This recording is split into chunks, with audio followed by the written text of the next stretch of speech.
इस वीडियो में हम कक्षा 10 का प्रश्नावली 6.3 का प्रश्न नंबर 10 को हल करेंगे। तो चलिए स्टार्ट करते हैं इस वीडियो को।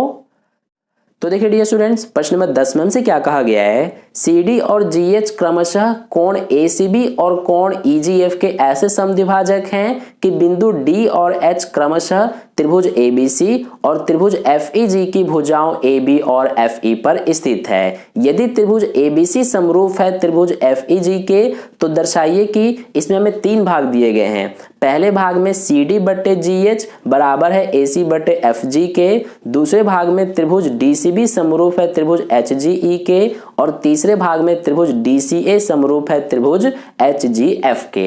ये तीनों हमें सिद्ध करने के लिए कहा गया है। तो चलिए अब हम इसको करते हैं। सबसे पहले देखिए, इस क्वेश्चन में हमें 2 त्रिभुजों की बात की गई है, एक त्रिभुज ABC और दूसरा त्रिभुज FEG। तो उन दोनों त्रिभुजों को यहाँ पर हम बना लेते हैं। तो ये हमने दोनों त्रिभुजों को बना लिया। अब देखिए, जैसा जैसा हमें प्रश्न में कहा गया है उसके अकॉर्डिंग यहाँ पर हमने कर दिया है। हमसे कहा गया है कि जो CD और GH है, देखिए CD ये हो गया और GH ये हो गया, तो ये दोनों क्या कर रहे हैं कि कोण ACB और कोण EGF यानी कोण ACB ये वाला कोण और कोण EGF यानी कि ये वाला कोण, दोनों के क्या हैं, ये समद्विभाजक हैं। तो इस तरह से हमने ये जो है CD और ये जो GH है, इन दोनों को ये कोणों के समद्विभाजक खींच दिए हैं। अब इसके अलावा आगे हमें क्या कहा गया है कि बिंदु D और H क्रमशः त्रिभुज ABC और त्रिभुज FEG की भुजाओं AB और FE पर स्थित है। तो देखिए D ये रहा बिंदु और H ये रहा, तो ये दोनों क्या हैं कि त्रिभुज ABC और त्रिभुज FEG की भुजाओं AB और FE पर स्थित है। तो देखिए AB पर हमारा बिंदु D स्थित है और FE पर बिंदु H स्थित है। तो जैसा जैसा हमें प्रश्न में कहा गया था उसके अकॉर्डिंग ये हमने कर दिया। अब देखिए यहाँ पर हम सबसे पहले पहले भाग को सिद्ध करेंगे। तो पहले भाग में हमें क्या सिद्ध करना है कि CD बटे GH किसके बराबर है, AC बटे FG के।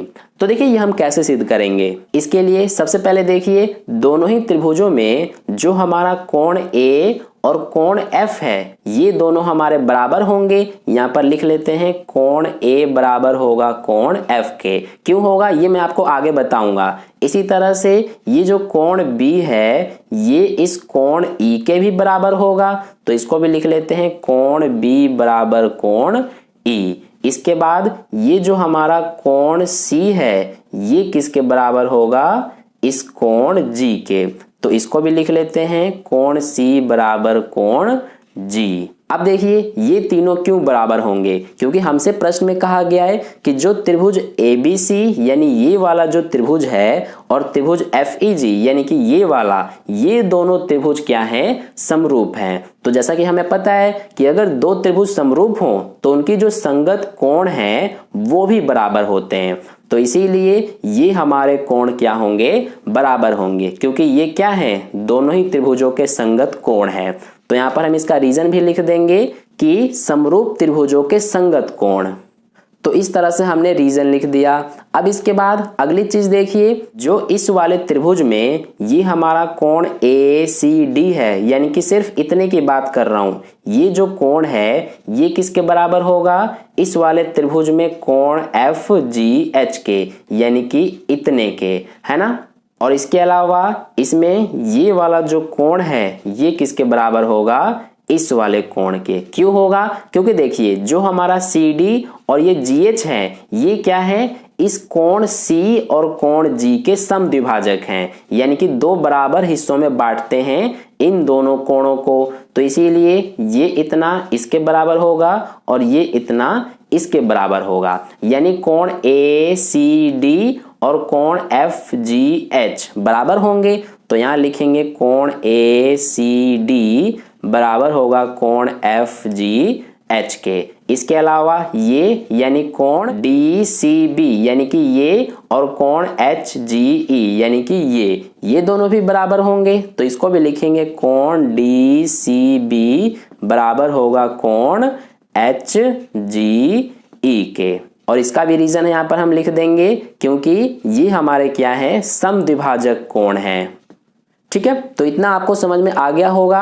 अब देखिए हम क्या करेंगे कि जो इसमें हमारा ये छोटा वाला त्रिभुज है, त्रिभुज ACD, इसको लेंगे और इसमें ये जो छोटा वाला त्रिभुज है, त्रिभुज FGH, इन दोनों को लेंगे। तो लिखेंगे यहाँ पर हम त्रिभुज ACD तथा दूसरा हमारा कौन सा त्रिभुज है, FGH में। तो देखिए दोनों त्रिभुजों में क्या होगा हमारा, इस वाले त्रिभुज में और इस वाले त्रिभुज में कि कोण A और कोण F बराबर होगा, है ना। तो लिखेंगे कोण A बराबर कोण F। इसके अलावा दोनों ही त्रिभुजों में देखिए ये वाला कोण और इस वाले में ये वाला कोण, ये दोनों भी बराबर होंगे, है ना। यानी कोण ACD और कोण FGH ये भी हमारा बराबर होगा कोण। तो लिखेंगे कोण ACD बराबर कोण FGH। ठीक है, अब देखिए दोनों हमारे बराबर क्यों है। देखिए हमने यहाँ पर ये पहले ही सिद्ध कर दिया है, कोण A बराबर कोण F और कोण ACD बराबर कोण FGH, ये देखिए यहाँ पर हमने सिद्ध कर दिया। तो इन दोनों का रीजन हम लिख देंगे, ये हमने सिद्ध किया है। ठीक है, तो यहाँ पर इस तरह से हम लिख देंगे। तो ये हो गया यहाँ तक। अब देखिए दोनों ही त्रिभुजों में हमने दो कोणों को बराबर दिखा दिया, तो इसीलिए इसमें हमारा क्या होगा कि एंगल एंगल समरूपता कसौटी से यहाँ पर हम लिखेंगे क्या होगा हमारा कि जो ये दोनों त्रिभुज हैं यानी त्रिभुज ACD, ये किसके समरूप सिद्ध हो जाएगा, त्रिभुज FGH के। तो देखिए अब यहाँ पर हमने दोनों ही त्रिभुजों को समरूप सिद्ध कर दिया। अब यहाँ हमारे दोनों त्रिभुज समरूप सिद्ध हो गए, यानी कि त्रिभुज ACD ये वाला और त्रिभुज FGH ये वाला, इन दोनों त्रिभुजों को हमने समरूप सिद्ध कर दिया। तो अब हमारा क्या होगा, जैसा कि हमें पता है कि समरूप त्रिभुज जो होते हैं उनकी संगत भुजाओं का अनुपात बराबर होता है, और यही चीज हमें यहाँ पर सिद्ध करने के लिए कहा गया था। यानी CD बटे GH, CD देखिए ये हो गया और GH ये हो गया, इसका अनुपात किसके बराबर है, AC बटे FG के। AC ये हो गया और FG ये हो गया। तो ये हमें सिद्ध करने के लिए कहा गया था। तो इसीलिए सबसे पहले यहाँ पर हमने दोनों त्रिभुजों को समरूप सिद्ध कर दिया। अब यहाँ पर हम सीधा लिख सकते हैं, जैसे कि मैंने आपको अभी बताया कि समरूप त्रिभुजों की संगत भुजाओं का अनुपात बराबर होता है। इसीलिए हम क्या लिख सकते हैं कि जो हमारा CD बटे GH है, इसका अनुपात किसके बराबर होगा, AC बटे FG के। और यही चीज हमें सिद्ध करनी थी। तो इस तरह से हमारा पहला सिद्ध हो गया। ठीक है, अब यहाँ पर हम दूसरे भाग को कर लेते हैं। तो देखिए दूसरे भाग में हमें क्या सिद्ध करना है, तो दूसरे भाग में हमें त्रिभुज DCB समरूप है त्रिभुज HGE के, ये सिद्ध करना है। तो देखिए ये अब हम कैसे करेंगे, सबसे पहले दोनों त्रिभुजों को लिखेंगे हम त्रिभुज DCB तथा त्रिभुज HGE में। तो देखिए दोनों त्रिभुज कौन कौन से हैं, त्रिभुज DCB ये वाला और त्रिभुज HGE ये वाला। तो दोनों त्रिभुजों को ध्यान से देखिए, इस वाले त्रिभुज में हमारा ये कोण B और इस वाले त्रिभुज में कोण E दोनों बराबर होंगे। तो लिखेंगे कोण B बराबर कोण E है। इसके अलावा दूसरी चीज देखिए, ये वाला कोण और ये वाला कोण ये दोनों भी बराबर होंगे, है ना। यानी कोण DCB और कोण HGE। तो लिखेंगे कोण DCB बराबर होगा कोण HGE के। अब ये दोनों क्यों बराबर होंगे, क्योंकि देखिए यहाँ पर हमने पहले ही सिद्ध कर दिया है, कोण B बराबर कोण E और कोण DCB बराबर कोण HGE। तो इसका रीजन लिख देंगे हम, ये हमने सिद्ध किया है। ठीक है, तो ये हो गया हमारा। अब देखिए दोनों ही त्रिभुजों में हमने दो कोण बराबर दिखा दिए, तो इसीलिए इसमें हमारा एंगल एंगल समरूपता कसौटी लगेगा। तो लिखेंगे एंगल एंगल समरूपता कसौटी से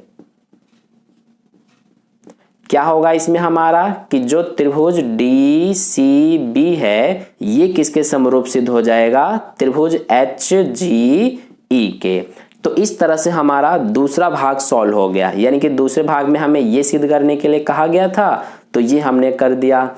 अब यहाँ पर हम तीसरे भाग को कर लेते हैं। तो तीसरे भाग में हमें क्या सिद्ध करना है कि इसमें हमें त्रिभुज DCA समरूप है त्रिभुज HGF के, ये सिद्ध करना है। तो देखिए कैसे करेंगे। सबसे पहले लिखेंगे हम दोनों त्रिभुजों को, त्रिभुज DCA तथा त्रिभुज HGF में। तो दोनों त्रिभुजों को देखिए, ये हमने वैसे पहले ही सिद्ध कर दिया है। यहाँ पर देखिए त्रिभुज ACD और त्रिभुज FGH, यही दोनों तो हमारे ये हैं। यहाँ पर बस DCA लिखा गया है ACD की जगह और यहाँ HGF लिखा गया है FGH की जगह, है ना। तो ये हमने पहले ही सिद्ध कर दिया है, लेकिन यहाँ पर हम दोबारा से कर देते हैं। तो देखिए सबसे पहले दोनों त्रिभुजों में क्या होगा हमारा, त्रिभुज DCA में और त्रिभुज HGF में कि कोण A और कोण F बराबर होंगे। तो लिखेंगे कि कोण A बराबर कोण F है, और दूसरी चीज जो ये कोण ACD है और कोण FGH ये वाला, ये दोनों कोण बराबर होंगे। तो लिखेंगे कि कोण ACD बराबर होगा कोण FGH के। तो ये हमने कर दिया। दोनों का रीजन क्या लिखेंगे हम, ये हमने सिद्ध कर दिया है पहले ही, ठीक है। तो ये हमारा हो गया। अब देखिए इसमें भी हमारा एंगल समरूपता कसौटी लग रहा है। तो लिखेंगे कि एंगल समरूपता कसौटी से क्या होगा हमारा, कि जो दोनों त्रिभुज हैं यानी कि त्रिभुज DCA, ये किसके समरूप सिद्ध हो जाएगा, त्रिभुज HGF के। तो यही हमें सिद्ध करना था। तो इस तरह से हमारा प्रश्न नंबर 10 का सॉल्यूशन कंप्लीट होता है। आई होप आपको अच्छे समझ में आ गया है। अगर आपको वीडियो अच्छा लगा है तो लाइक कर देना, अपने दोस्तों के साथ शेयर कर देना, और पहली बार वीडियो को देख रहे हैं तो चैनल को सब्सक्राइब करके बगल में जो बेल आइकन आता है उस पर ऑल वाले पे क्लिक कर लेना, ताकि नेक्स्ट वीडियो जैसी अपलोड की जाए उसका नोटिफिकेशन सबसे पहले आपको मिल जाए। मिलते हैं फिर अगली वीडियो में। धन्यवाद।